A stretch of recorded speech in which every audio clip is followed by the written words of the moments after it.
குண்டு by to fit by சேலஞ்சில் இது 7வது நாள். எந்திரிச்சதும் போய் ஃப்ரிட்ஜ் ஓப்பன் பண்ணி பார்க்குறேன். நான் எவ்வளோ பெரிய தீனி பண்டாரமா இருப்பேன்னு நினைக்காதீங்க, அப்படிலாம் இல்லை. டக்குன்னு காலை கணக்கில் முடிச்சுட்டு வந்து வெயிட்டை பார்த்தா அகைன் வெயிட் மிஷின் போய் சொல்லுது. சரி, ராத்திரி பூரா குளிட்டுப்பட்டு இந்த ஓட்ஸ் எடுத்து பார்த்தா விண்ணை தாண்டி வருவாய ஜெஸ்ஸி மனசு மாதிரி இறுகி போய் கிடக்கு. ஆத்தா அவன் ஜங்காத்தமா வேணாண்டின்னு மூடி வச்சுட்டு பச்சை தண்ணி பருகிட்டு புது கல்யாண மாமியா மருமக மாதிரி டப்பா ஒட்டிக்கிச்சு.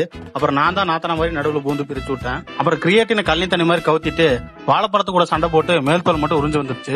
ஐயோ பாவம். திடீர்னு 3 பிரஷுமே என் பிரஷ் மாதிரி தெரிஞ்சது. சரி, அப்ராக்சிமேட்டா ஒன்ன சூஸ் பண்ணி பல்ல விளக்கிட்டேன். கரெக்டான பிரஷான்னு இந்த வீடியோ முடிஞ்சதுக்கு அப்புறம் போன வீடியோ பார்த்து தெரிஞ்சுக்கோங்க. ஆசை காட்டி மோசம் பண்ணவனு கேள்விப்பட்டிருக்கேன். 3 கண்ணாடி வாங்கினாதான் சார் உங்களுக்கு லாபம்னு சொல்லி என்ன மோசம் பண்ணிட்டானுங்க இந்த லென்ஸ் வண்டிக்காரனுங்க. இப்படியே அதையும் இதையும் பண்ணி மணி 4:45 ஆகிருச்சு.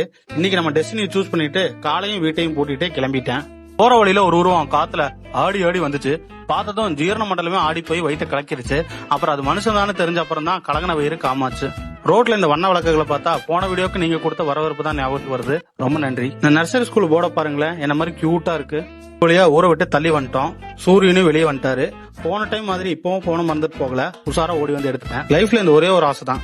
இயற்கை சூழ்நிலையில மலையடி வாரத்துல கொடை விரிச்சிருக்கிற மரங்களுக்கு நடுவில் இருக்கிற ரோடு, அதுக்கு பக்கத்துல இந்த மாதிரி ஒரு வீடு, இது போதும். I am finish. வழியா விடிய போகுது கைஸ். வீடியோ ஷூட் பண்ண ஆரம்பிச்ச அப்புறம் தான் பாக்குற எல்லாமே ஆஸ்தட்டிக்கா தெரியுது. பாதி தூரம் நடந்தாச்சு. பசி கொலை புடுங்கன்றதை இப்பதான் உணர்ந்தேன். இந்த ஃப்ரேம பாருங்க ஜி, பெரிய மரம், அதுக்கு கீழே மூஞ்சிக்கு மட்டும் ரோஸ் பவுடர் அடிச்ச மாதிரி பஸ். உழப்ப மட்டுமே நம்பி வேலைக்கு போறோம் ஜனங்க, அவங்க உழப்பை காப்பாத்தணும் உழைச்சுக்கிட்டே போற பஸ் டிரைவர். இதை பார்க்க 2 கண்ணு பத்தாது கைஸ். பஸ் ஸ்டாப்ல ஆடுபுலி ஆட்டம் கட்டியிருக்காங்க. அதுக்கப்புறம் மூஞ்சாலம் போயிட்டு கீரை வாங்கலான்னு புதுசா ஓபன் பண்ணிருக்க மார்க்கெட்டுக்கு போனா ஒரு தம்பி, அண்ணா என்ன இது இன்ஸ்டாகிராம்ல போனீங்கன்னே அப்படின்னாரு. காலையில மார்க்கெட் வந்துட்டு அதுக்கப்புறம் காலேஜ் போறோமா. பேரு லோகேஷ். நீங்க இந்த மார்க்கெட் பக்கத்துல வந்தீங்கன்னா காய்கறி ஏதாவது வேணும்னா இந்த தம்பியாண்ட வாங்கிக்கங்க. வர்றப்ப க்ளோஸா இருந்துச்சு, இப்ப ஓபன் பண்ணிட்டாங்க. இதுதான் கைஸ் என்னோட ஸ்கூலு. 100 வயசு தாண்டி இருக்குது என்னோட மகாஜன ஸ்கூலு. ஒரு வழியா நொந்து நூடுல்ஸ் ஆகி வீட்டுக்கு வந்து சாப்பிட்டு இருந்தேன். பார்த்தா ஃபீவர் வந்துருச்சு. என்ன ஃபீவர்? தலைவரோட கூலி ஃபீவர். படத்தை பார்த்துட்டு ஃபீவர் வைரல் ஃபீவர் ஆயிடுச்சு. கூலி கொடுத்து கூலி பார்க்க வந்தா கொஞ்சம் தாலி எடுத்துட்டாங்க.